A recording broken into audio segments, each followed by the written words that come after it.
시청자 여러분 안녕하십니까? VOA 뉴스투데이 시작합니다.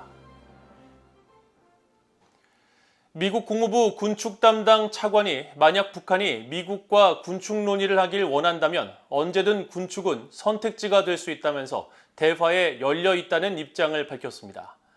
북한과의 대화에 전제 조건 없이 마주할 수 있다는 바이든 행정부의 기존 입장을 강조하면서 일단 북한이 대화에 응할 것을 우회적으로 압박한 것으로 해석됩니다.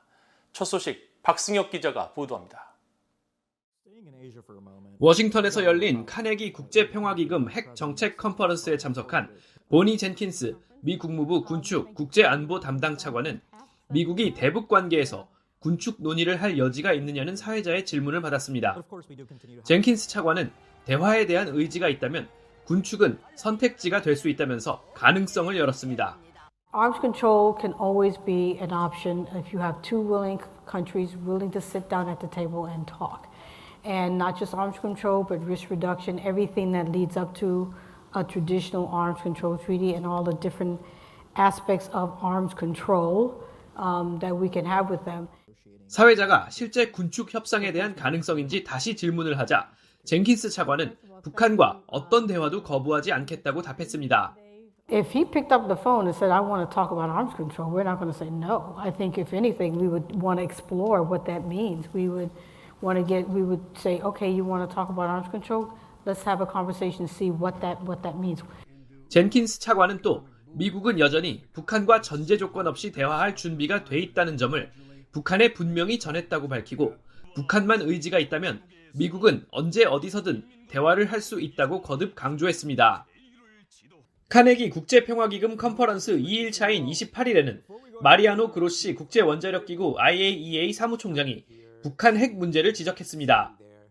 전날 유엔에서 북한의 7차 핵실험 준비 징후를 보고 있으며 북한이 핵실험을 강행한다면 전력을 다해 진행 중인 북한 핵 프로그램을 입증할 것이라고 언급했던 그로시 사무총장은 IAEA는 북한 핵사찰을 위한 모든 준비를 마쳤다는 기존의 입장을 다시 강조했습니다. We have a top-notch team of experts and analysts and inspectors who are waiting like, firemen and women waiting in the room for the moment they are going to be called to go back to do their inspection. When the political door opens a little bit, we will kick it open. 한편 이날 컨퍼런스의 마지막 세션에서는 알렉산드라 벨 국무부 군축 검증 준수 담당 부차관보에게 미국이 북한의 핵보유국 지위를 인정해야 하느냐는 질문이 제기됐습니다.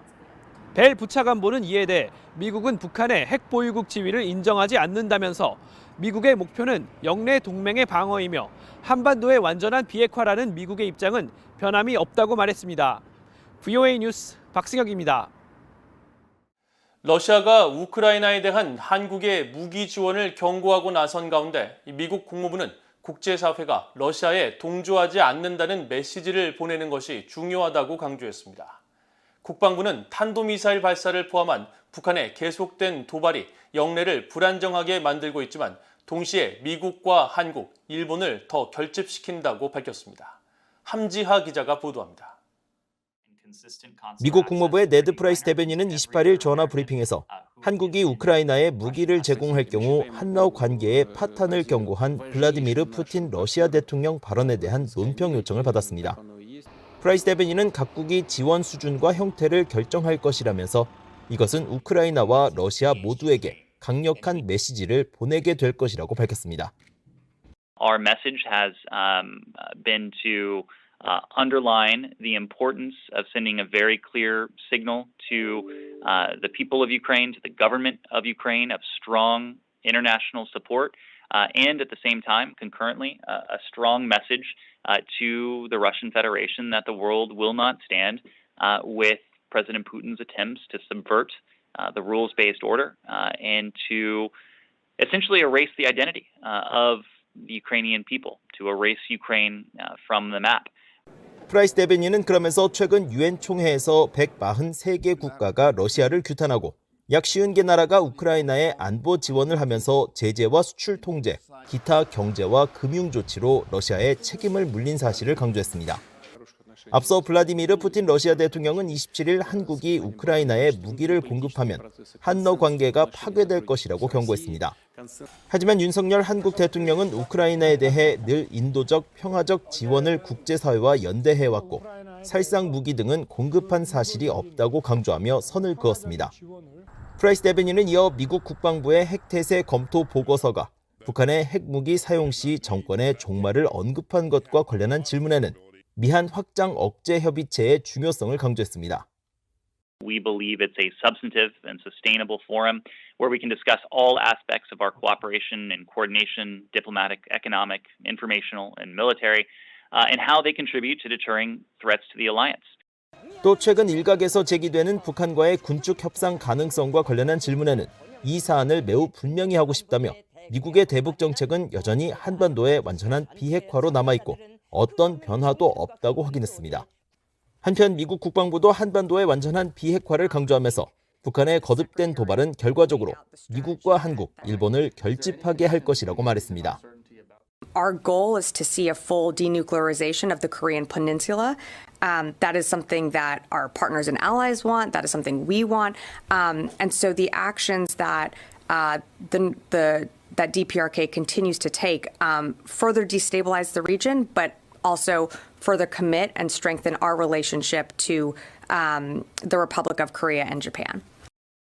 이런 가운데 주한미군 7공군은 미국과 한국이 대규모 연합 공중훈련 비질런트 스톰을 실시한다고 밝혔습니다. 또 과거 전투준비태세 종합훈련이라고 불렸던 이 훈련은 오는 31일부터 다음 달 4일까지 이어지며 양국에서 F-35A와 F-35B 등 전투기 약 240대와 미국의 해병대와 해군, 육군 등 수천여 장병들이 참여한다고 밝혔습니다. BOA 뉴스 함지아입니다. 북한이 2주 만에 탄도미사일 발사를 재개한 가운데 유엔은 북한의 7차 핵실험 가능성이 커지는 데 대해 우려를 표했습니다. 유엔 대변인은 28일 북한의 단거리 탄도미사일 발사와 관련한 BOA의 질문에 탄도미사일 기술을 이용한 북한의 미사일 발사는 안보리 결의를 계속 무시하는 것이라고 비판하고 이런 활동이 계속되면서 한반도 정세에 대한 유엔의 우려는 커지고 있다고 지적했습니다. 이어 유엔은 한반도뿐 아니라 다른 곳에서 또 다른 핵실험을 보고 싶지 않다면서 북한은 한반도의 완전한 비핵화 목표 달성을 위해 당사자들과 대화를 재개해야 한다고 강조했습니다. 한편 안보리 상임이사국인 영국은 이날 성명을 통해 28일 북한의 탄도미사일 발사는 유엔 안보리 결의를 분명히 위반하는 것이라고 규탄했습니다. 그러면서 북한은 불법적인 핵과 탄도미사일 프로그램을 추구하지 말고 주민들의 안녕을 우선시할 것을 촉구한다고 밝혔습니다.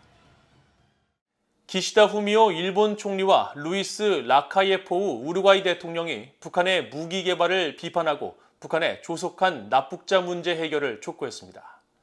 두 정상은 28일 양국 간 수교 100주년을 맞아 도쿄 총리관저에서 열린 정상회담 후 발표한 공동 성명을 통해 이같이 밝혔습니다.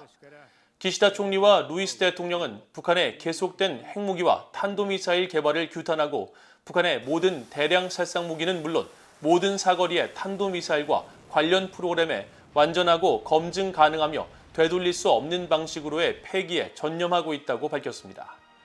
두 정상은 또 북한 내 인권 상황에 심각한 우려를 표하고 일본인 납치 문제에 대한 즉각적인 해결을 북한에 촉구했습니다. 북한이 핵무기를 위한 플루토늄 생산을 위해 영변 핵시설 내 원자로를 계속 가동 중인 것으로 보인다고 올리 하이노넨 전 국제원자력기구 IAEA 사무차장이 밝혔습니다. 현재 스팀슨 센터 특별연구원인 하이노넨 전 사무차장은 28일 BOA에 북한이 영변 핵시설 내 5메가와트 원자로를 가동하고 광범위한 건축 공사를 진행하는 것은 한편으로는 핵무기 프로그램을 위해 새 플루토늄을 생산하면서 동시에 핵 프로그램의 새로운 차원을 가져올 기반 시설을 구축하고 있다는 의미라고 지적했습니다. 또 이 기반 시설과 관련해 많은 과학자들이 일할 수 있는 연구 개발동이 2년 만에 완공됐다면서 이들은 핵무기 프로그램 지원 역할을 할 가능성이 높다고 설명했습니다. 앞서 미국의 북한 전문 매체 38로스는 28일 보고서를 통해 북한 영변 핵시설 단지에서 핵무기 제조에 사용되는 플루토늄 생산 활동이 지속되고 핵심 시설의 확충이 몇 달간 계속되고 있다면서 이는 핵무기 프로그램을 지속적으로 발전시키려는 북한의 의도를 반영한 것이라고 지적했습니다. 북한의 사이버 공격은 파괴적인 유형으로 매우 위험하고 심각한 우려 사안이라고 미국의 국토안보부 차관이 밝혔습니다. 롭 실버스 미국 국토안보부 전략정책 계획 담당 차관은 28일 워싱턴의 민간연구단체 전략국제문제연구소 CSIS가 주최한 대담에서 북한의 사이버 공격은 지정학적 상황에 의해 동기부여된 파괴적인 공격 유형이라는 점에서 위험하고 심각한 우려라고 지적했습니다.